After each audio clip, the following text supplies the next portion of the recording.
दिल्ली परिवहन विभाग की ऑनलाइन सर्विस हुई फेल, चालकों पर लगने लगी फीस, डॉक्यूमेंट रिन्यू कराना हुआ मुश्किल, कटने लगे मोटे चालान। सरकार बदली लेकिन हालात नहीं, ऑटो टैक्सी चालक हो रहे परेशान। तो नमस्कार दोस्तों, मैं हूं आपका दोस्त आशु। आप देख रहे हैं आपका अपना यूट्यूब चैनल XYZ सब कुछ। दोस्तों, आज मेरे पास परिवहन विभाग की कुछ ऐसी कमियों के बारे में all Delhi auto taxi transport Congress union के प्रेसिडेंट किशन वर्मा जी ने जानकारी दी है, और यह जानकारी मुझे भी दी है और दिल्ली परिवहन विभाग को भी भेजी है। और उन्होंने परिवहन विभाग से यह अपील की है कि इस पर संज्ञान लेते हुए चालकों को राहत दी जाए। उन्होंने अपने इस पत्र में परिवहन विभाग को क्या क्या लिखा है वो मैं अभी आपको बताने वाला हूं। चालकों को क्या क्या समस्याएं हो रही हैं वो मैं अभी बताऊंगा। चालकों को क्यों पैसे देने पड़ रहे हैं, क्यों मोटे चालान कट रहे हैं, इन सभी की जानकारी आपको इस वीडियो में मिलने वाली है। तो वीडियो पूरा एंड तक देखें, और चैनल पर अगर आप पहली बार आए हैं या फिर चैनल को सब्सक्राइब नहीं किया है तो सब्सक्राइब करके बेल आइकन जरूर दबा लें। और अगर आप हमें फेसबुक पे देख रहे हैं तो हमारे फेसबुक पेज को ही फॉलो जरूर कर लें, क्योंकि दोस्तों हमारे चैनल पर हमेशा ट्रांसपोर्ट से जुड़ी, RTO से जुड़ी, ट्रैफिक डिपार्टमेंट से जुड़ी समस्त प्रकार की जानकारी सही और सटीक टाइम पर मिलती है। तो दोस्तों, मैंने अपने मोबाइल की स्क्रीन रिकॉर्डिंग ऑन कर दी है। अब उस पत्र में जो all Delhi auto taxi transport Congress union के प्रेसिडेंट किशन वर्मा जी ने परिवहन विभाग को लिखा है, उस पत्र में क्या क्या शिकायतें लिखी हैं वो मैं आपको बताने जा रहा हूं। देखिए, यहाँ पर उन्होंने लिखा है, सेवा में श्रीमान परिवहन आयुक्त महोदय जी, नया सचिवालय राष्ट्रीय राजधानी क्षेत्र परिवहन मुख्यालय दिल्ली सरकार। इन्होंने लिखा है दोस्तों, 1 अप्रैल 2025 से दिल्ली परिवहन विभाग का पोर्टल चेंज करके सेंट्रलाइज पोर्टल होने की वजह से ऑटो टैक्सी चालकों की परेशानियों के संदर्भ में ऑटो टैक्सी से संबंधित इन अति गंभीर विषयों पर संगठन को बैठक के लिए 24 अप्रैल 2025 को दोपहर 12 बजे का समय देने हेतु संगठन की तरफ से यह पत्र लिखा गया है। देखिए, इन्होंने इस पत्र में लिखा है कि 1 अप्रैल से जो दिल्ली परिवहन विभाग का पोर्टल था जिसपे ऑनलाइन काम हुआ करते थे, उसको अब सेंट्रलाइज कर दिया है, जिसके कारण चालकों को काफी ज्यादा समस्याएं हो रही हैं।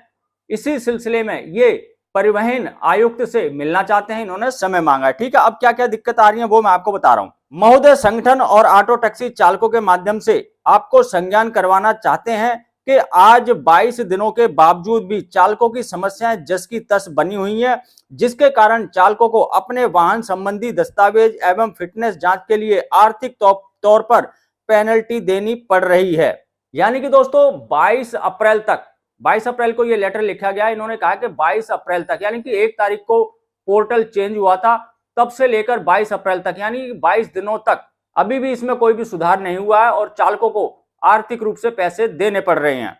इन्होंने लिखा है, आज भी 22 अप्रैल 2025 को ऑटो चालकों से बेवजह अपने वाहनों की फिटनेस जांच के लिए ऑनलाइन फीस कटवाते समय 300 रुपए देने पड़ रहे हैं। कोई भी लेट पेनल्टी नहीं है, जिसका प्रमाण आपके सामने प्रमाणित है।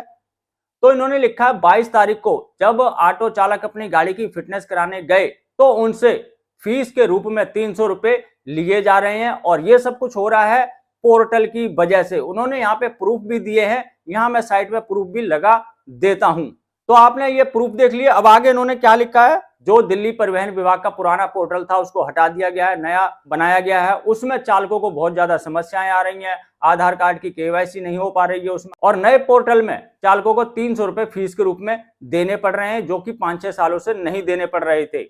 और बीच में कुछ सुधार हुआ था तो ये पैसे लगने बंद भी हो गए थे, लेकिन फिर से ये लगने लग गए हैं।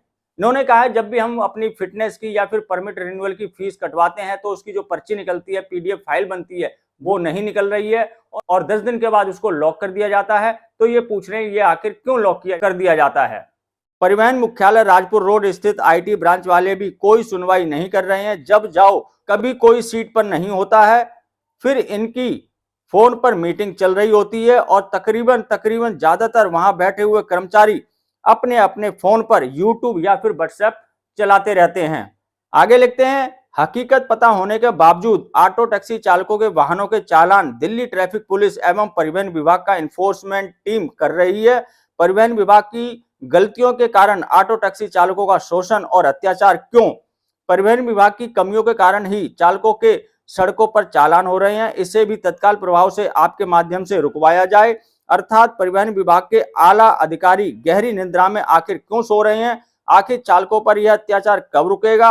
अर्थात संगठन परिवहन विभाग के आला अधिकारियों को कहना चाहता है कि चालकों के इस गंभीर विषय को समझते हुए इस समस्या का निदान तत्काल प्रभाव से किया जाए, जिससे कि ऑटो टैक्सी चालक अपने परिवार का पालन पोषण कर सकें। इसके लिए संगठन आपका आभार व्यक्त करता है। धन्यवाद। किशन वर्मा, अध्यक्ष all Delhi auto taxi transport Congress union. तो दोस्तों देखिए मामला क्या है, मैं आपको बता देता हूं। देखिए 1 अप्रैल से जो दिल्ली सरकार का जो परिवहन विभाग का पोर्टल था उसको चेंज करके सेंट्रलाइज कर दिया गया है, जिसके कारण चालकों की फीस लग रही है और उसी के कारण जो परमिट रिन्यूअल होते हैं या फिर फिटनेस की फीस की पर्ची होती है, ये पर्ची नहीं निकल रही है, परमिट रिन्यूअल नहीं हो रही है, जिसके कारण ऑटो चालक काफी डर डर के अपनी गाड़ियां सड़कों पर निकाल रहे हैं कि कहीं उनका परमिट उल्लंघन का चालान ना कट जाए। और आपको पता ही है परमिट उल्लंघन का चालान जब कटता है तो 10,000 रुपए का या फिर उससे अधिक का कटता है।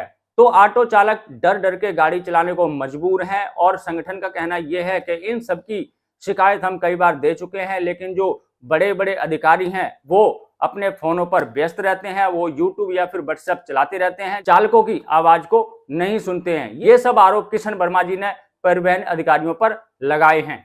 तो हम तो यही उम्मीद करेंगे परिवहन विभाग जल्द से जल्द इन समस्याओं का संज्ञान ले और ऑटो टैक्सी चालक भाइयों को राहत दे। तो इसी आशा के साथ दोस्तों मैं अब इस वीडियो करूंगा यहीं पे समाप्त। मिलेंगे किसी और जानकारी से भरपूर वीडियो में, तब तक के लिए जय हिंद, जय भारत।